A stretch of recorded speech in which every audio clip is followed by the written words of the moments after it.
You're listening to the Russel Brand podcast. I'm Russel Brand, the host of it. I'm here with Matt Morgan. How are you, Matt? I'm really good, Russell.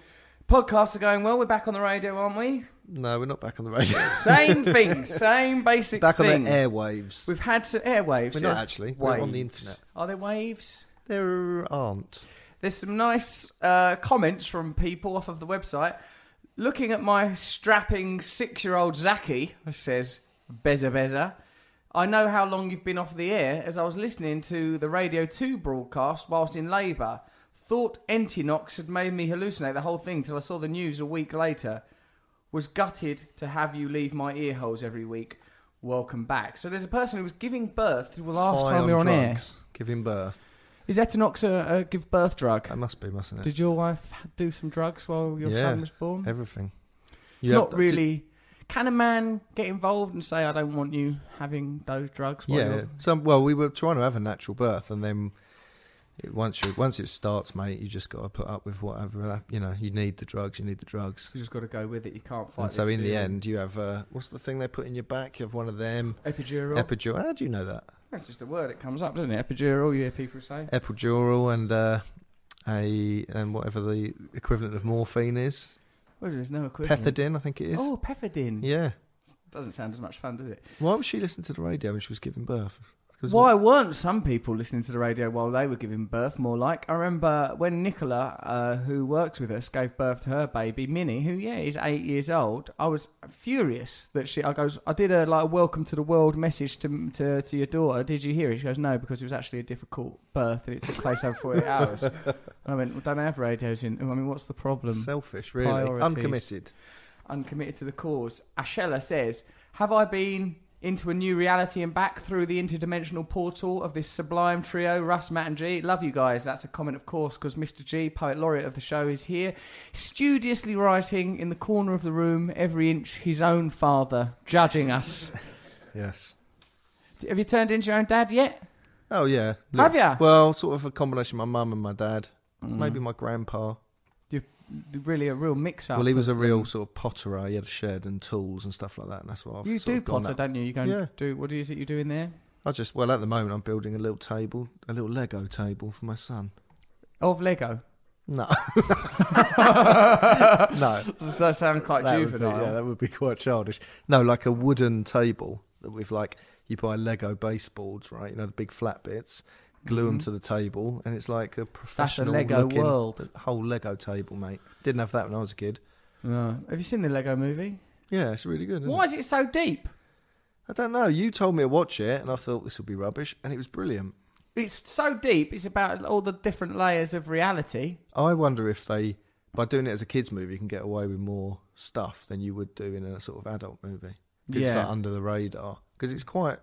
It's all about being non-conformist. Don't conform, man.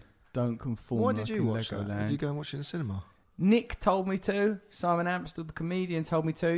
It's weird, isn't it, how you get sort of advice on a bit of culture. And for a while, I'll just won't do what I'm told until... And also, there's certain people who I will do what they tell me to do. Often, if you tell me to watch a thing, I'll probably go and do it. Begrudgingly, and then go, it was all right. Okay.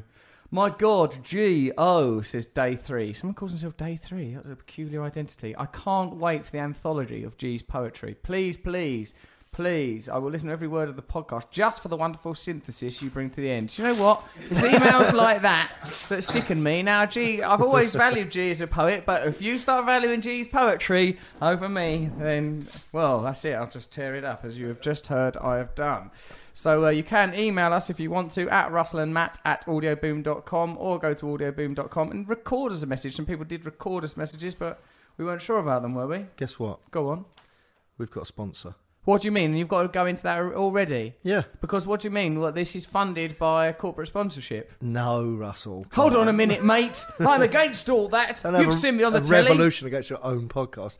No. Right, shut it down. Shut down the podcast. It's too corporate. No, it's gone corporate. No, so this can be free. No, it's corporate. For the boys and girls at home. Why don't we let them vote, man? Let them vote for whether or not they want it to be free. You're against voting. Shit. I've typed myself up in knots with my policies. No, we've got a sponsor, and it's someone called Squarespace. Yeah, what does that mean? And this episode is brought to you by Squarespace. It's perfect, isn't it? Because we're a couple of squares. Here we are, a couple of squares doing a corporate podcast. In a space. No, they design websites and, you can design your own website on their website. And they're brilliant. How do you know? Have you even looked at it? I have looked at it, actually, because I show an interest in this. I'm not looked at it, so I'm in no position to endorse it or deny it either way. How much money do you think they give us for saying that? I don't know, but it must be in the high pence. We're talking a lot of coin for that kind of endorsement. Squarespace! Matthew, don't overdo it. I'm a company man. I go where the money is. My godsons, Donovan and Sammy... Have they got a website? Because if they haven't, they could get one. They goes to I was playing with them once, right, and I was trying to get the attention of Sammy. He was playing with a girlfriend I had at the time, and I was trying to get him to pay attention to me. These kids, they love strawberries. Their parents have rightly denied them sugar, which I think is a challenging thing to maintain. It's very hard. Once they've had it, it's like a drug. As they say, once you've had black, you don't go back. Perhaps it's true with sugar. I think it's very true. Once you've had sugar, you don't go back. When people say that, but if you've had black, you don't go back. What do they mean? Well, it sounds like you don't go back to black. I think a lot of things what about they mean black is you never go back to white. Just because they rhyme. Black don't crack. Black don't go back.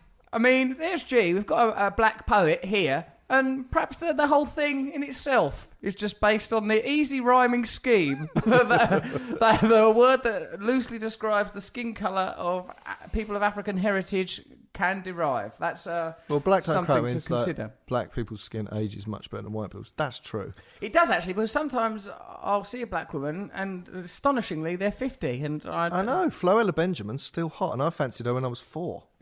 Flower, that's 3 decades of masturbatory pleasure, thanks to Floella Benjamin. Oh no, it was much more innocent than that at first. It was I was going to say love. She had beads in her hair. Do you remember? Who did you fancy when you were a little kid? Wonder Woman. Do you think that's what, my sights were too high? What, I can't have Wonder Woman? What, your shit don't stink?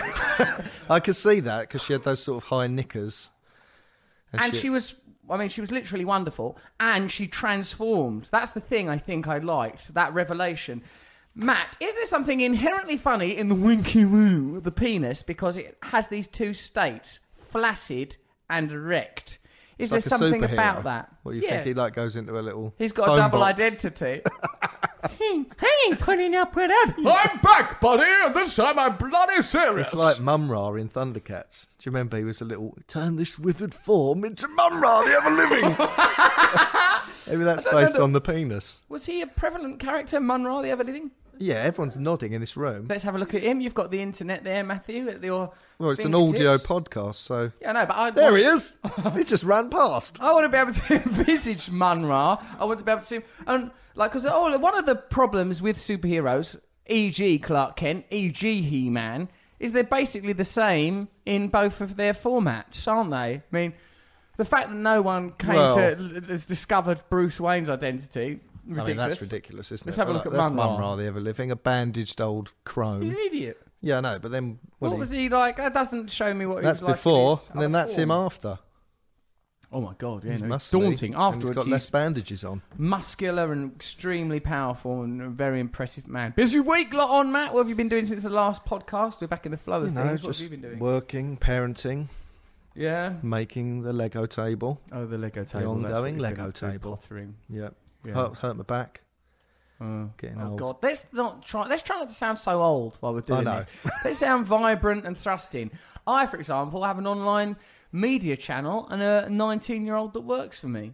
So, well, that sounds older than anything I've ever said. I have got an online media channel and a 19-year-old who works for me. That kid's got a bright future. If she pays her cards right, she could do very well with this firm. I didn't finish about the twins. So, what was that? So, they're playing. I try and distract, Sammy, who's they're 3 at this point. They're playing, Sammy's over there playing with the ex-girlfriend I once had. I go, oi, come here, and Donovan's with me. At the end of it, I goes, Donovan, get Sammy. And the two of them, they love strawberries. They don't eat, sugary, sweet foods. And there's strawberries at the end of the bed and stuff. And I go, I'm going, Sammy, come here. And Donovan just looked at me, somewhat incredulous, and went, we go where the strawberries are. Just you have no power. You're not a strawberry. That's quite deep. We go where the strawberries are. I like that bit the other day when you were talking to Minnie, who's now 8, is she? Yeah. On FaceTime. Was it FaceTime? Yeah. And you started doing that Mr. Sticks thing. Peter Stick, when I do my Peter Stick voice. Hello, I'm Peter Stick. And then with perfect comic timing, there was a sort of pause. Are you still doing that? I don't like it when children get bored of things before I do, and it happens all too frequently. I suppose there's a few things I could tell you about. We're loosely talking about the idea of is the future bright for us? Yeah. I mean, here we are. For all of us, for the human race. For humanity. We were once some towering monoliths in the world of radio broadcasting, the front cover of Radio Times. Now we're in a basement in East London, bricked in a bunker, let's face it.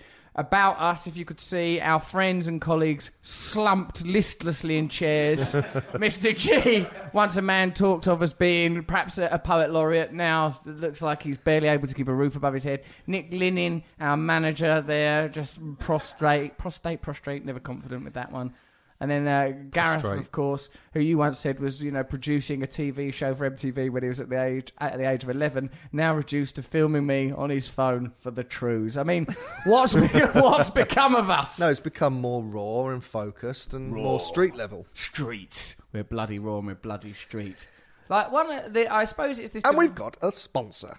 And Matt, you've done it. You're obsessed with it. Well, no, I'm just sort of saying, like, we didn't used to have a sponsor on the BBC, did we? No, it's part of our downfall. Right. No, I mean our rise. Our elegant rise to autonomy. Yes. Here's the thing that I want to tell you about, and that's the time that when I was living in Los Angeles, you know me, friends with the homeless. Yeah? You have always had a connection to the homeless, which is bizarre. Yep. You've always been friends with them. Of course you can't be friends with all the homeless because the homeless, that is a diverse group of people. You could be an ex-army vet homeless person. You could be a snaggletooth crone reaching out a bandaged hand, one white milky eye, going, for the baby. So to condemn everyone as simply the homeless would be reductive. But yes, broadly speaking, I have always had a connection. We edit all the farts out. With the homeless community. When I was in Los Angeles, it was no different. There was one bloke I particularly liked. He was always talking about sacred geometry, conspiracies. He claimed that the CIA were meddling with his mind. Like that, sort of like quite good conspiracy chat. And he would take newspapers, like a copy of the LA Times or whatever, because we were in West Hollywood, and he would add all sorts of geometric shapes and hieroglyphs to a news story and say that's why it alluded to some sort of nuclear base or something. And I could never really follow his logic because it was weird. But I liked him. And I eventually, because I was interested in his talk, he was one of them homeless people as well that was quite cool. Like, he was like the way... He looked good. He looked great, homeless. Like, he was... He had a tan. I mean, the ones in LA always have tans, lovely tan. Iggy Pop thin. Yeah. And sort of would bedazzle and tassel himself up. Lots of trinkets. How did you meet him? He used That's like you slept with him. He responded to a Craigslist advert that I'd placed, and before I knew it, the two of us were in a well eating bits of each other's penis. Home. Yes, we're here. So, I met him because I would continually go to a place to discuss my own problems with drugs and alcohol, and he would lurk there. And I would chat to him more. I'm very keen to foster an image of myself as Russel Brand, the beggar's friend, the homeless man's friend, friend of the vulnerable, friend of the weak. Is this the bloke? It's not the bloke you... Didn't you run over a homeless man?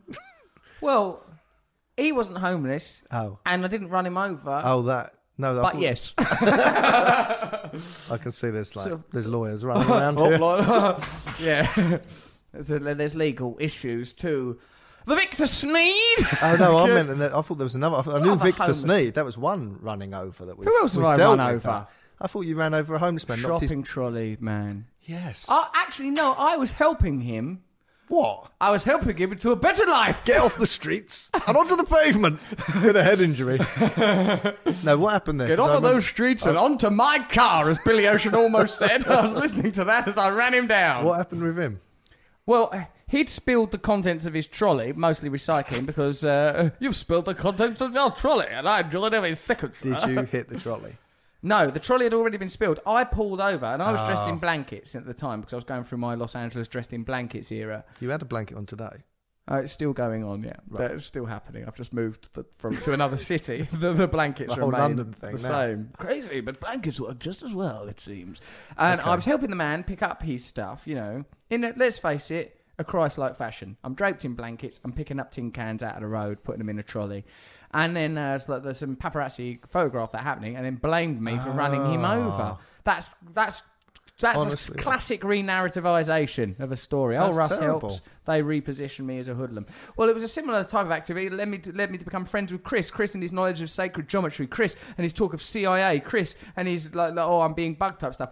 I thought it would be an interesting art experiment to give the guy a phone and let him record LA life, and he did so. So he would text me photographs that he was taking. I'll get all these images of LA, and even though the photographs themselves, he's not ranking. They're not the best photographs you've ever seen. No, but it's just the fact that there's a homeless guy from the front line sending you images of the stuff he's seen. So did you have that idea? Then you went and got a phone and took it to him and said, "Text me pictures of the street."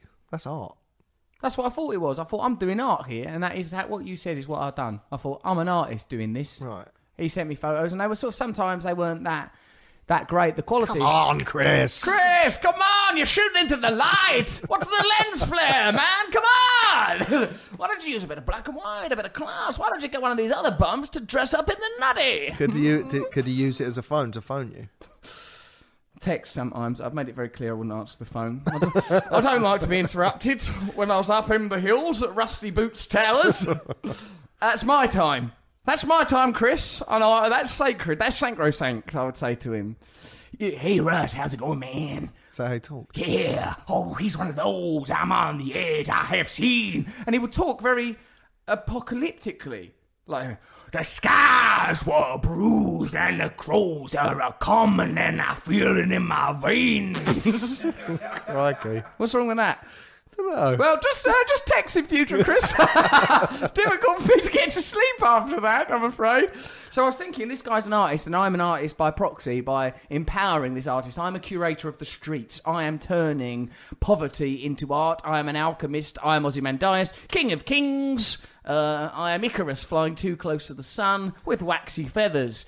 He was sending me more and more interesting images, and I thought, this is good stuff. It really does give you a picture of what it might be like to be homeless, but not through the filter of some journalist or some sort of gonzo artist, but directly from the source.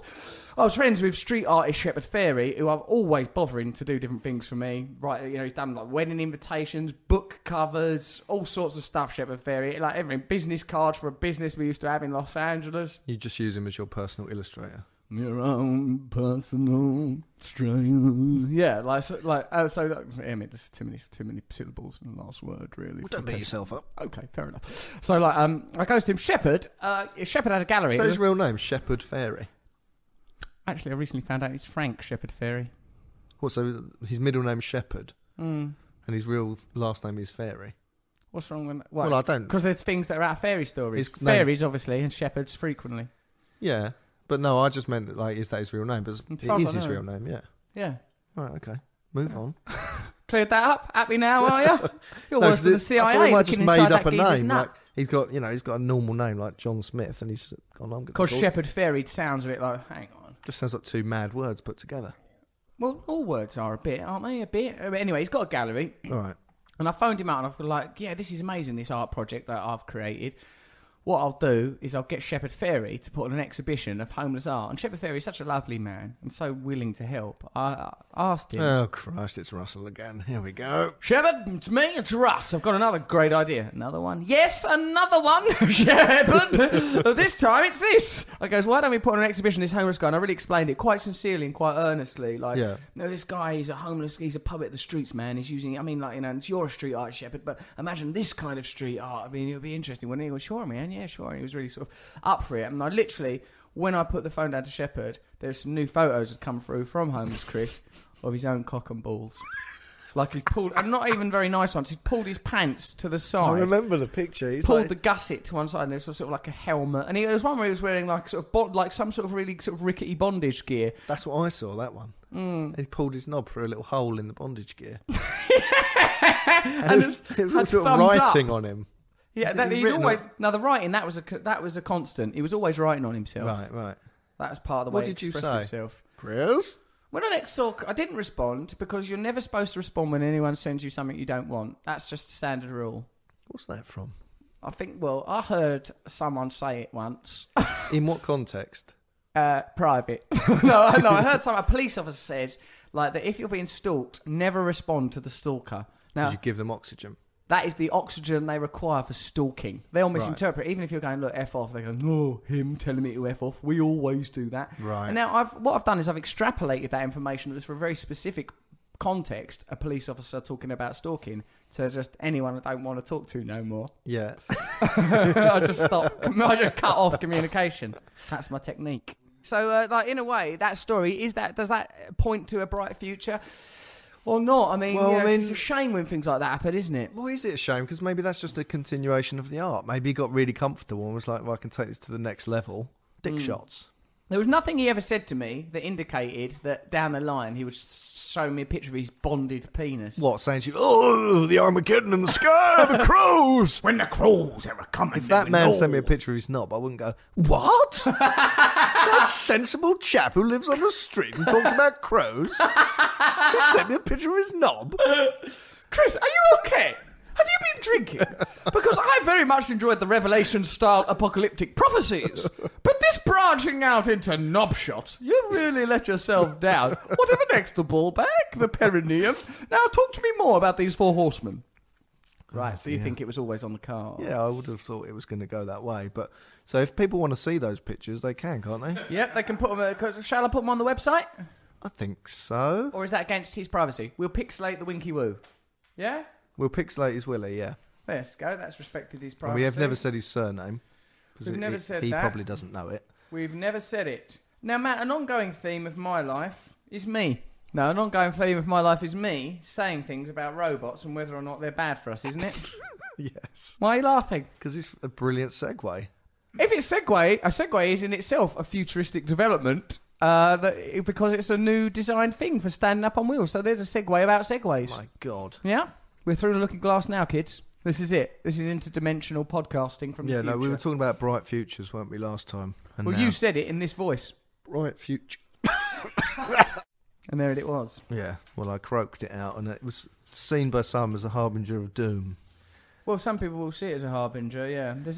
We talked about that Hoover that ate a lady's hair, and then... Like he'd had just about enough of her. Yeah, and now there's been a flurry of I love Ned Ludd.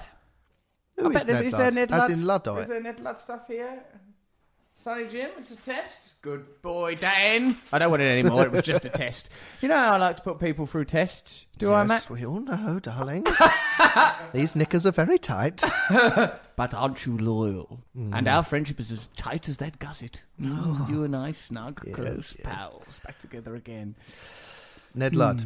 Ned Ludd! Now, in the old days, Ned Ludd, of course, when the Industrial Revolution occurred, foreseer, wise man, perspicacious fella, Ned Ludd, knew that this was the thin end of the wedge. He thought, with all these spinning jennies and these machines being invented in the manufacturing and textile industry, me and my mates will be out of jobs. Oh, he's probably from Manchester. Me and my mates will be out of jobs. He probably might have thought. Hell. It's a chameleon. Yep, that's right. If it's versatility you're after. Right, so yeah, what did he do? Well, Ned Ludd, he said technology is bad. He started to smash up the machines. I'll tell you some information. Ned Ludd is the person from whom it's popularly claimed the Luddite movement took their name. What they'd done was when all of the manufacturing industries embraced machinery that would led to not only workers being harmed, Matt, but workers' jobs being cut back. Ludd didn't stand for it. He smashed stuff up, didn't he? But what I like it is because he's called Ned Ludd. Yeah, but I thought Ned Ludd smashed them up because he just went, I don't get it. Right? I didn't think he went, I actually see the future's really bad for us workers. I'm going to smash this up. I thought it was just like a ham-fisted attack. No, because that's how it's been rendered and echoed through the ages. It's like, don't try and stop progress. It's the man again, is it? It's the bloody man. Reprogramming the facts. It's the bloody man reprogrammed the facts to make Ned Ludd look bad, when in fact what Ned Ludd done is he saw the way things were going. And if Ned Ludd were here now, I think he'd punch you right in the iPhone. Well, if Ned Ludd had his way, we'd all still be working in fields. So, or would we? Yes, we would. Well, what else would we be doing? Well, I don't know, just working down a mill. But, like, you nice working conditions. Down a mill? Fucking hell. Why would I struggle down a mill? You wouldn't be, unless you were in charge of it, whipping people. What else am I going to do down the mill? Come on, chop, chop. Have you passed your tests? Down the mill, it's a whipping for you. Well, no, well, look, progress is a good thing. But progress is not all. I mean, look, the point of technology was meant to be to create more leisure for us, the human beings. It isn't doing that, is it? No. There is no more leisure time. Ever since the agricultural revolution, each revolution in turn has done little but empower the elite and train the ordinary man, and Ned Ladd wouldn't stand for it. So, as you know, I'm against all sorts of robots and whatnot, even this bear-shaped robot who will look after you when you get old and comes from, you've guessed it, Japan. Meet Robert. An experimental nursing care robot developed by the Collaboration Centre for Human Interactive Robot Research. The robot's designed to lift patients out of beds and into wheelchairs, as well as helping those who need assistance to stand up. Have you seen it? Why is he bear-like? Why has he got a little teddy bear, conventional teddy bear face? Like, if it was for children in hospital, I could understand why they've made it a teddy bear. But it's patronising. And look at his attitude to the woman he's using in this demo image. She's a young woman. She's looking at him somewhat lovingly, while another woman looks on. Robo Bear looks like he's taking her off to the woods. Yeah, and he's got massively long arms. And his face can't change. He's got Robo no Bear feels no emotions. Robo Bear needs to finish quickly. Robo Bear cares not where he comes. It said, when I saw this story on The Guardian, the first comment was, "This is just a hoist." Which it is, really. This is a hoist with a It's teddy a hoist bear's face. with a face. But then anyway, isn't a human being just a monkey with less hair? Yeah. I think you're right there. Yeah. No, a lot of the time things get called robots. And what they're are not. they? When you're a kid, you know, when you watch something, it goes, the robots build cars, and then you watch it, and they're not. They're just like a fucking screwdriver on an arm. That's not for me. What a letdown. Or a spray gun that just goes... Yeah. You want robots going, I have built a car, sir. Sir, I hope you like the car. Would you like me to get flowers for your wife? No, that's okay, Jenkins Z1.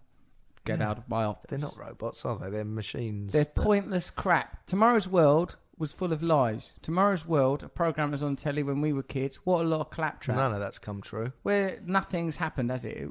It's not even a proper dystopia that we're in. No. We were meant to have robots in our houses. I'd love a robot in my house. But then that's what this...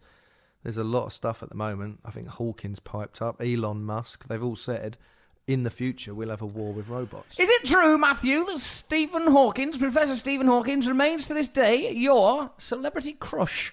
I'd have to say my celebrity crush is Professor Stephen Hawkins. Do you know what? He goes to parties at Jimmy Carr's house, I've heard. Yeah. Stephen Hawking does. And he just sits in the corner. Well, obviously.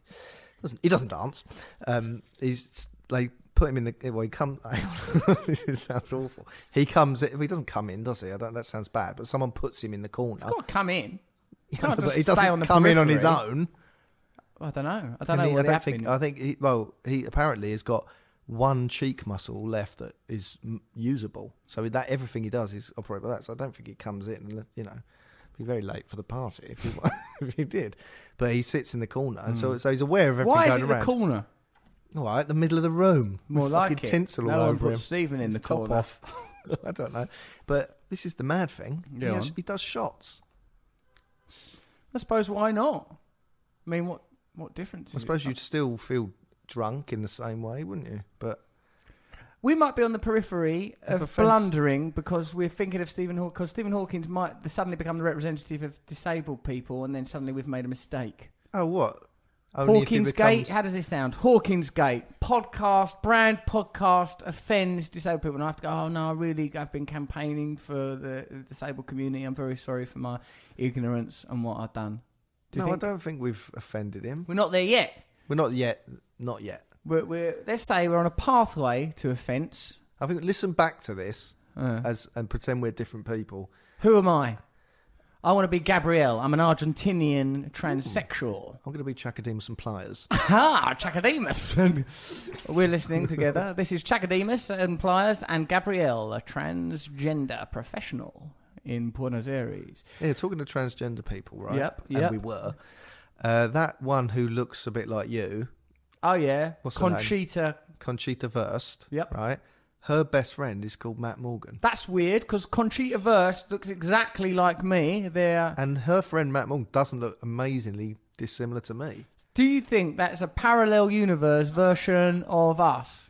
Yeah. So why is that But it's not even a parallel universe. We're in the same universe as It's them. this universe. We don't even have to go to a parallel universe to find ourselves pointless. We're obsolete in this one. Yeah. There's versions of us that are better at Eurovision, with both. I don't know how many genitals Conchita has. Is it man's ones? I think she has got man's ones. Yeah, she's a lady with a beard, isn't she? Either way, she's gorgeous, and she's. I mean, there they are in this universe with us. And Conchita means vagina, and Verst means sausage or penis. Apparently, her name is, funny for that reason. for that reason, if no other reason. But we should hook up with them. We certainly should. If a double date. If you are them or you know them, please come here now. Or you can email us on russellandmatt@audioboom.com, or you can leave us a message if you want to at audioboom.com. Anything else you got for me there, Matt, or shall I move on to Belly Bounce? That's got nothing to do with the bright future, the old belly bounce. It could actually be a very dystopian future. I think I'll find a way of tying in belly bounce. And if you're listening to this audio and you think that Matt's audio is better than mine, then I agree with you. It sounds a bit better, doesn't it? That's because I stay on my mic. What do I do that's so crazy and so wrong? You're doing it right this week, but last week you came so far off your mic. Yeah. You were almost just in the street, bellowing through a window at it. That's how I feel sometimes. That's how I live my life, like a man somewhat abstracted from himself. Belfast man convicted of belly bounce assault. A Belfast man has been convicted of assaulting an elderly neighbour by using his belly to bounce her away from his home. To bounce her away from his home. It's just, the thing is that a bounce seems like such an inoffensive method for getting rid of a trespasser. It almost seems fun. Yeah. To be belly bounced. Have you ever been anything like belly bounced? I've done it to children. You've been the bouncer. Go, boing, like that. No. Yeah, the bounce. I've done Superman. They're at the soles. I use the soles of my feet to hold them up in the air. Yeah, but belly bouncing. You wouldn't do that to an old lady to get her away from your house, would you? Off you go, love. But first, a little trip. Look at that. You're at the time of your life. Oh, did your hip just fall out? I think the belly bounce is there's the headbutt, the punch, the kick. They're all obviously much more painful. The belly bounce could just be it's like a sort of soft wall that's pushing you away. It's probably the most humane. Or you could probably just talk to her and ask her to leave. Especially as it's an old lady that he's belly bouncing, this Belfast man. I know, but I read that. She sounds like, right, bitch. Morrison Wilson, 58, claimed he was simply trying to get the pensioner off his garden path during a dispute. Yeah, listen to her. What do you mean? She's annoying engaged him. in a dispute. Don't come over here causing a dispute on my garden path. Leading me up the garden path. Off you go. I wonder what he said when he did it. Belly bounce! It's the BB for you, my girl.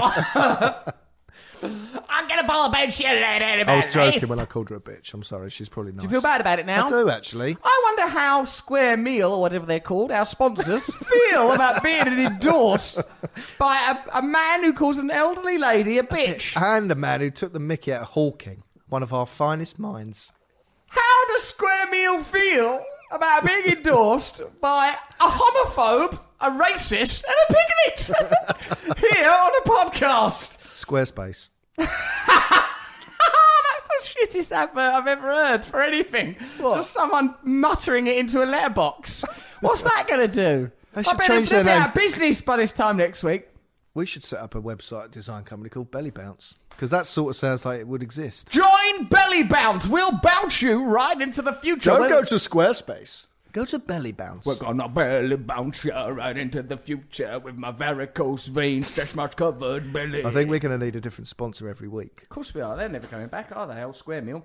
Morrison Wilson, 58, claimed he was simply trying to get the pension off his path. Belfast Magistrates Court, not even a Crown Court matter. I don't know if they have Crown Courts in Belfast. Is it meant to be Britain? Might do. I don't know. Heard the woman suffered injuries. Another person offended.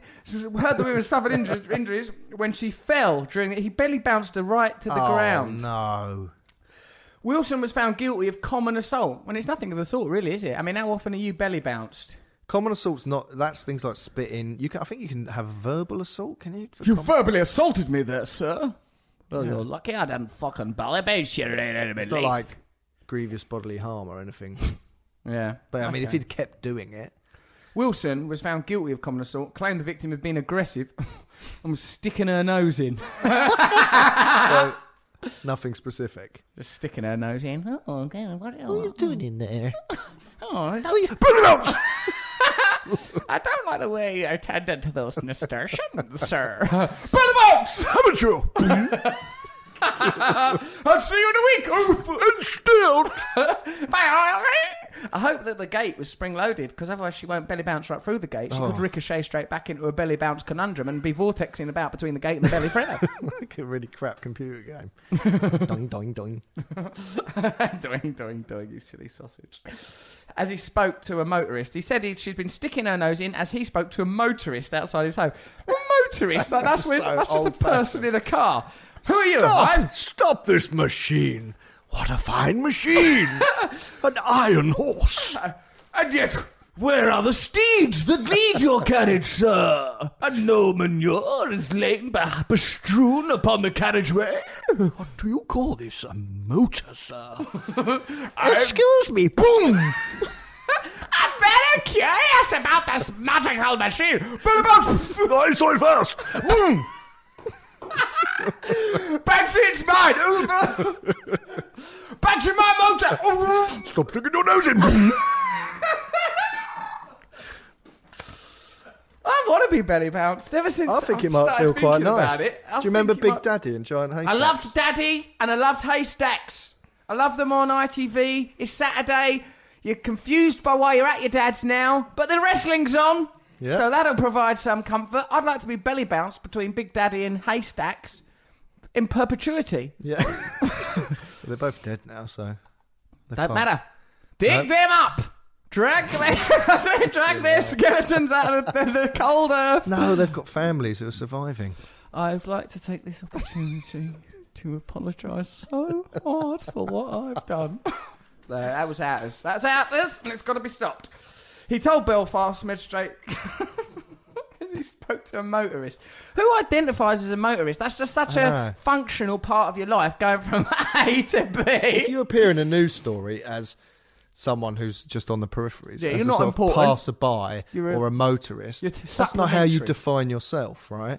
So when you read it, you must think, a motorist, there's more to me than that. Motorist? What about my poems? What about my paintings? I've got hemorrhoids. All of that dismissed out of the window, out of hand. Ridiculous and unkind. He told Belfast... What? That's stupid. Oh, dear. I'm so sorry for that, people of Belfast. He told Belfast Magistrates Court, with my big belly, because she was... Look at this for a sentence, Matt. Right. With my big belly, because she was flailing her hands about, I just bounced her back. It's the same sentence construction as the Ferrero Rocher lady complimenting the Ferrero Rocher party. With these Rocher, you are spoiling us. Yeah. With my big belly, because she was flailing her hands about, I just bounced her back, flailing. Who pokes their nose in whilst flailing their arms about? Because one thing is like... Get your own nose during the flail? Yeah. You're poking your nose in. But poking your nose in is a different energy to flailing your arms about. So I think his story doesn't add up. It doesn't add up. Maybe she started with a nose poke. Who's this motorist you're talking to? And then she went, woo, look at me. Take me with you and your futuristic vehicle. Woo, take me to ride. Look at me go. 1, 2, 3, belly bounce. Not shall pass, belly bounce. Do you think he used his belly from the side, like sort of like that? To get momentum? Or he just sort of like did it straight forward? I think it's more of a thrust than a pendular swing. Or like a pelvic thrust, but with the belly. Yeah, that's right. That's the way I see it, Matt. He's using the hips to push the belly forward, belly bouncing the neighbour straight out. Who used the term belly bounce? Him? Him. He introduces... Right. And then he's convicted of belly bounce assault. Now, I assume that this is not in the legislative language. Matthew, it says at the headline, man convicted of belly bounce assault. Maybe that's been added to the legal documents now. Yeah. That is a thing. We've got to do something about belly bouncing. It's like knife crime. Sweeping the nation. It's an ASBO for a belly bounce. Like, you know, when there's sort of people get carried away, like, oh no, there's this new thing that's happening. What is it? It's poor people, or it's belly bouncing, or whatever. Yeah. Mugging. It's an invention. Never used to hear of it, did you, Matt? It was called street robbery before. Why don't you call it mugging? You can. Apparently, they did that to change the law because they wanted to be able to have stop and search powers. There's things happening now. It's mugging. So the street robbery had always existed, but the papers, in collusion with the government and the police, created this whole fear about mugging. There's another mugging. 10 more muggings until people go, stop them. Now it's Muslims. There's another Muslim. There's a Muslim. Let me look it down your internet. Belly bounce! Maybe the belly bounce could bring world peace because it's... It really it knocks the wind out of your sails. You're faffing around. You're worrying about your differences. Someone could belly bounce you back to common sense. I think that this fella, Morrison Wilson, who sounds like someone from a fairy tale, doesn't he? Yeah. Morrison Wilson, married on a Monday, Tuesday, belly bounce, hula bounce. I think he sounds like he's a person that could bring peace. According to his account, she fell backwards, landing on her tailbone area.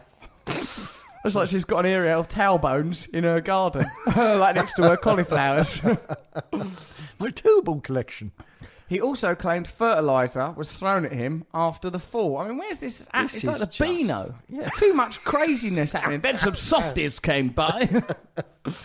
Questioned by the prosecution about his claim to have bounced his neighbour away, Wilson replied, "What am I going to do?" What am I going to do? That's what he says. That's one of the weirdest stories I think we've ever encountered. Well, it's not even the end of it. He added, she was very aggressive, she was getting her own way, and I knew what was coming next. What does he mean by that bit? Well, of course he did. He's him. Wait a minute. Looks like I'm going to do that belly bounce, am I? Yes, I am. Belly bounce! I knew what was coming. Oh, no, he means she was going to hit me. She's flailing her arms about, I know what's coming next. She's going to assault me. My only line of defence. With the belly bounce, as it has been.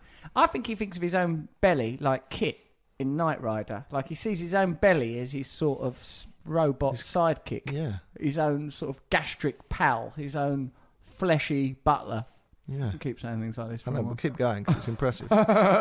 Anyway, it's weird that he's detached from his own belly in that effect. I mean, I suppose it is distended.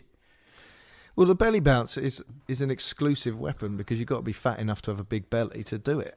Sometimes when you see those very fat people that are in security, you think, aren't you too fat to even actually catch me? And then I think, I'm not Bruce Lee or anything, so I'm just in trouble anyway, whether you're going to use the belly bounce or a straightforward smack in the mouth. Also, there's two types of very fat people. Go on. Soft ones and hard ones. Who's the softies? Well, you know people who look sort of pudgy and soft, but then there's Give us an example from the public eye. Richard Griffith. Richard Griffith. Yeah, he came on a radio show once, Uncle Monty. He seemed like cushiony, right? Uh-huh. But then sometimes you'll see someone who's rotund. I'd like to go sleep on Richard Griffith's tummy in life, and I worked with him once in a film, and he was very wet-eyed, delightful thespian. He told lovely stories. Wet-eyed? Oh, you know, glistening eyes looking off into the middle distance. Did you make him cry? There's another one of those wet-eyed people. It's very odd when I announced how fat and disgusting. The eyes went all wet. I'd like to sleep on your big fat tummy. Oh, his eyes have got all wet with happiness. Pull up your vest, son. I fancy your napkins. And I'll put the old tootsies between your thighs. This is like dough. I love it. Look at her. No, but those like red, they're sort of ruddy. You know, like a Les Dawson. I think his belly's rock hard. If you were it's Les Dawson. Who? Les Dawson. How many people are going to offend in this weird racist podcast? Les Dawson, you think it would be like a barrel? I think like if you popped Les Dawson, it'd be under high pressure like a sausage. Yeah. But where some people just go... they're like a quilt. I get you, Matt. Either way, the belly bounce story is a theory I haven't fully worked out. Absolute hit. Okay, so we have been talking for a while now, and the amount of time we've been talking is as long as we're financially obligated to talk by your pals at Square Meal. And now it's time for Poet Laureate of the show, the beloved Mr. G, who we now know that some people are tuning in especially to hear from. If you want to talk to us, you can at russell@matt@audioboom.com, or you can go to the Audioboom website and listen to us directly. But now here is the Poet Laureate of the show, Mr. G, summarising that claptrap using language. Don't do it, G! We are cutting-edge pirates! This poem is called I Sing the Squarespace Electric. There you go, Matt. A pregnant pause will give birth to a verse that's heard around the earth. To build bridges, build bellies, build Legos, build fables. For geometry is sacred, progress should align with our maker. But we need art, need expression, need exhibitions for ventilation. But we have an innate desire to aim higher, to achieve our Optimus Prime. But will our metropolis topple us with an ancient Smith smile? Yet inside us is a light designed in waves and particles. So individual we can collaborate to belly bounce our way to a bright future remarkable. Good work there from Mr. G. He's the Poet Laureate of the show, providing continuity between the past and the future and the goddamn present. Matthew, did you enjoy that podcast? Why have you got a single digit extended? I'm a bit worried that we come across as odd in that. There's quite a few things we said, like, hawking, right? Yeah. Mm. There was the fat people can be soft or hard that you brought up, which was just odd. I don't know why you would have said that. Yeah, we came across as odd, didn't it? Yeah, do you think that's all right? Well, no, but we're stuck with it. This has been the problem from day one. We are odd, aren't we? Yes. Bye. Brought to you by Audio Boom.